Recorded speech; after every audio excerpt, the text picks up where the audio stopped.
ను ఈశ్వర స్వరూపమైనటువంటి సభకి నమస్కారం. అందరికీ ఇంత అఖండ విజయం చేకూర్చినందుకు ముందుగా యూనిట్ తరపున మా హృదయపూర్వకమైనటువంటి ధన్యవాదాలు తెలియజేస్తూ ఉన్నాం. మేము ధర్మం గురించి మాకు తెలిసినంత చెప్పాం. మేము ఆ ధర్మం గురించిన చెప్పిన మాటని మీరు దారిగా మార్చారు, సనాతన ధర్మ రహదారిగా మార్చారు. ముందుగా ప్రేక్షకులందరికీ దానికి మా హృదయపూర్వకమైనటువంటి ధన్యవాదాలు తెలియజేస్తూ ఉన్నాం. అంటే నేను అఖండాలో మా గురువు గారి దయ వల్ల మొదటి నుంచి అఖండతో ప్రయాణం చేసే అవకాశం నాకు కలగటం వల్ల ఈ మాట నేను చెప్పగలుగుతున్నాను. Akhanda was not made, it's happened. అంతే, అఖండ అనేది జరిగింది.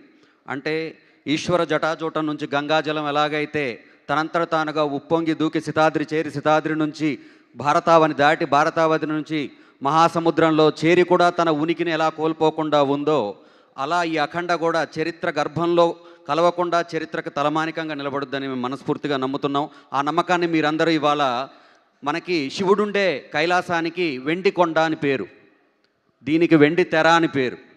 వెండి కొండ మీద ఆ శివుడి తాండవాన్ని మీరు ఎలా కలకాలం గుర్తుపెట్టుకున్నారో, వెండి తెర మీద ఈ శివుడి తాండవాన్ని కూడా అలాగే మీరు గుర్తుపెట్టుకున్నారు, ఆదరించారు. మనం అంటే అది నటనమా, అది నర్తనమా? ఆవాహనం తప్ప. అది ఆవాహన, కేవలం ఆవాహన. ఎక్కడో చెప్తారు కొడవగంటి కుటుంబరావు గారు, ఇదిగో ఇక్కడ నిలబడి నేను ఆవాహన చేస్తున్నాను, అందుకో నా చాచిన హస్తం అని. అలా బాలయ్య బాబు ఆవాహన చేస్తే పంచభూతాలు పంచాక్షరాలు కలిసి ఆయనలో ఆవహించి అఖండ తాండవం జరిగింది. ఆ తాండవంలో నేను సైతం భాగస్వామిని అవడం అనేది నాకు నిజంగా, అంటే పుట్టినప్పటి నుంచి నేను తారక రామారావు గారి భక్తుడిని, బాలయ్య బాబు అభిమానిని, చివరి వరకు అదే ఉంటుంది. అంటే చాలామందికి గర్వపడే, మేము ఫ్యాన్స్గా చాలామందిని చూసి ప్రతి హీరోని చూసి వాళ్ళ ఫ్యాన్స్ గర్వపడతారు. మేము బాలయ్య బాబుని చూసి ధైర్యపడతాం, మా బాబు ఉన్నాడని. సో అలాంటి ఫ్యాన్స్ కూడా చూడండి, అంటే అగ్నిపర్వతం బద్దలవుతున్నప్పుడు దాని వేడి ఎంత ఉందని శరభాలు వెతకూడదు. ఒక సముద్రం ఉప్పొంగుతున్నప్పుడు దాని లోతు ఎంత ఉందని మనం వెతకూడదు. ఇటువంటి ఒక తాండవం ఉద్భవం జరిగినప్పుడు దీని లోతెంత, ఇది ఎలా ఉంది, అది ఎలా ఉంది, ఇది కాదు. ఇది రివ్యూ సినిమా కాదు, రివ్యూ సినిమా. ఇది ఒపీనియన్ సినిమా కాదు, ఎక్స్పీరియన్స్ సినిమా. అటువంటి మేము ఏదైతే ఈ మాటలు నమ్మామో ఆ మాటలకే మీరు ప్రాణం పోశారు. ఇంకా నేను చెప్తాను, మా గురువు గారు, నేను ఇక్కడ వాళ్ళు ఉన్నానంటే ఎన్ని వేదికల మీద ఇదే మాట చెప్తాను, నడకనాదైనా ఆ అడుగులు మాత్రం ఆయనే, అందుట్లో ఎటువంటి అనుమానం లేదు. నన్ను ఇక్కడ దాకా తీసుకొచ్చి, పల్లెటూరు నుంచి వచ్చి నన్ను ఇక్కడ దాకా తీసుకొచ్చి ఇవాళ నా దైవం బాలయ్య బాబు ముందు ఆయన కోసం పనిచేసే అవకాశం నాకు ఆయన కల్పించారు. ఆయనకి నేను ఇక జన్మతః రుణపడి ఉంటాను. ఈ సినిమా తాలూకు గ్రావిటీ బాలయ్య బాబు, బోయపాటి గారు అయితే గ్రాండియర్ తమన్ గారు.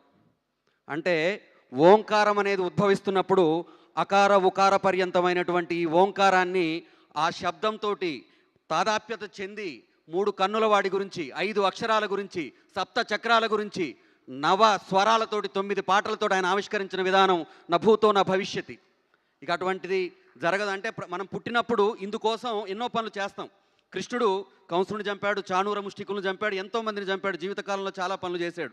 కానీ ఆయన పుట్టింది కురుక్షేత్రంలో భగవద్గీత చెప్పడం కోసం. తమన్ గారు కూడా నా దృష్టిలో అఖండ కోసమే పుట్టారని నా భావన, నా బలమైన భావన. భగవద్గీత జీవనగీతగా బోధిస్తున్నటువంటి గంగాధర శాస్త్రి గారు కూడా ఈ సినిమాలో భాగస్వామిగా ఉండి ఈ సినిమాలో ఉండటం అనేది నిజంగా మా అదృష్టం. అదేవిధంగా రామ్ లక్ష్మణ్ మాస్టర్స్, పేరున ఏం చెప్తాం అంటే, భారతాన్ని గెలిపించడానికి ప్రపంచంలో ఉన్న ధర్మం అంతా ఒక చోట చేరినట్టు ఈ సినిమాని నడిపించడం కోసం మంచి వాళ్ళందరూ ఒక చోట చేరి వాళ్ళ యొక్క సంకల్పాన్నే అక్షరాలుగా, స్వరాలుగా, మాటలుగా, చేతలుగా మార్చి చూపించారు. మొత్తం టోటల్ భారతావని ఈరోజు దాని వెనక నిలబడింది. మనందరికీ తెలుసు, సనాతన ధర్మం అనేది జీవనది. ఆ జీవనది సజీవంగా ఉందంటే కారణం ప్రవహిస్తున్న పాత నీరు కాదు, కొత్తగా వస్తున్న కొత్త నీరు, ఉవికొస్తున్న కొత్త నీరు. ఆ కొత్త నీరే యువతరం. ఆ యువతరానికి వాళ్ళు ఈ సినిమా చేరువైంది. ఆ యువతరం అంటే భారతదేశం తాలూకు శక్తి సైన్యం మోస్తున్నటువంటి ఆయుధాల్లో లేదు, గర్భంలో ఉన్నటువంటి యువకుల తాలూకు ఆలోచనలో ఉంది. ఆ ఆలోచనలోకి చేరే సినిమా తీసినటువంటి మా గురువుగారు బోయపాటి శ్రీనివాసరావు గారికి మరొకసారి మనస్ఫూర్తిగా ధన్యవాదాలు తెలియజేసుకుంటూ భరతావని సంస్కారానికి మరోసారి పాదాభివందనం చేస్తున్నాను. Thank you so much. Thank you అండి, thank you so much. Thank you sir, thank you. And ముందుగానే నా రిక్వెస్ట్ ఏంటి అంటే, ఎవరు వచ్చినా కొంచెం సమయం తక్కువ ఉంది కాబట్టి. అండ్ నాకు తెలుసు చాలా మాట్లాడాలని ఉంటుంది, చాలా చెప్పాలని ఉంటుంది. ఎందుకంటే